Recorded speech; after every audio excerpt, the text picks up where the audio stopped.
देखी भैया ए चैत के महीना में एगो नया नौहर दुल्हन बड़ी उनकर पति अपन दुल्हन के छोड़ के कटनी में बोनी में लगल बने आ समय से घरे ना पहुंचे तड़े तो कैसे शिकायत करो तड़ी अक्का के कैसे बताओ तड़ी कहा तड़ी कैसे हो रोजे रोजे सूता ताड़ा राजा खरिहाने देखिले रहिया हम और बैठी दुआरे अरे चढ़ली जवानी डूबल और पानी के भवरिया में अरे चढ़ली जवानी डूबल अरे पानी के भवरिया में आग लगो राजा आग लगो राजा तहर गेहूं के कटनिया में आग लगो राजा तहर गेहूं के कटनिया में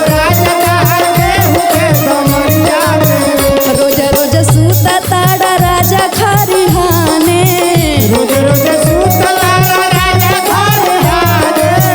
देखिले रहिया हम बैठी दुआरे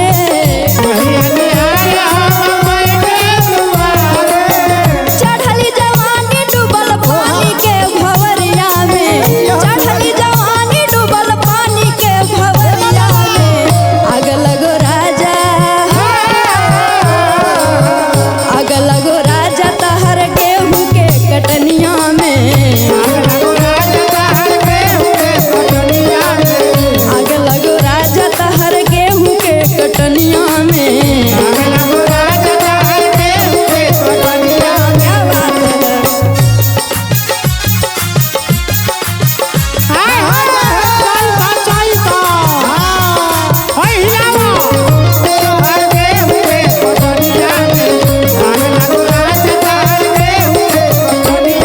और कहा तड़ी नीरज दीदी सोने के थाली में जवना बनवनी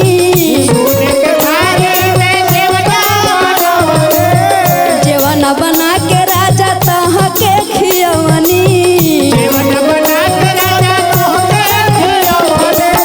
सोने के थाली में जवना बनवनी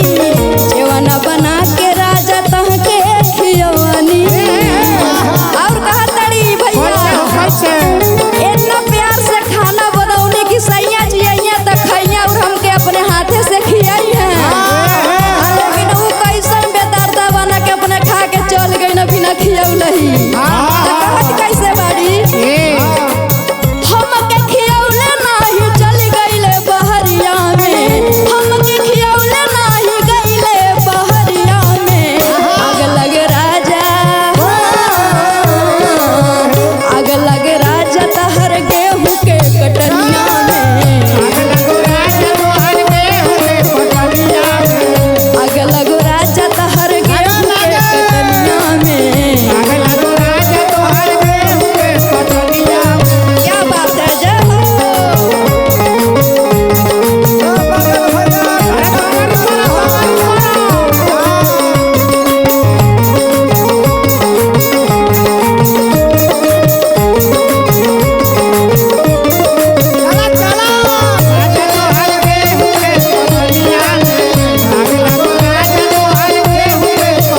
और कहती अड़ी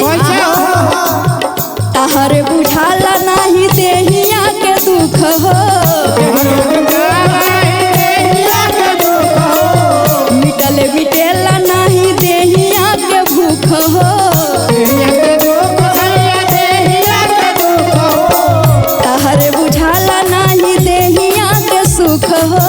मिटल मिटेला नाही देहिया के भूख हो हंसला लोगवा गौआ जवरिया में हंसला लोगवा गौआ जवरिया में आग लगो राजा आग लगो राजा तहर गेहूं के कटनिया में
चैत हाँ हाँ तू बाहरा बारा जो थ्रेसर के दाई हाँ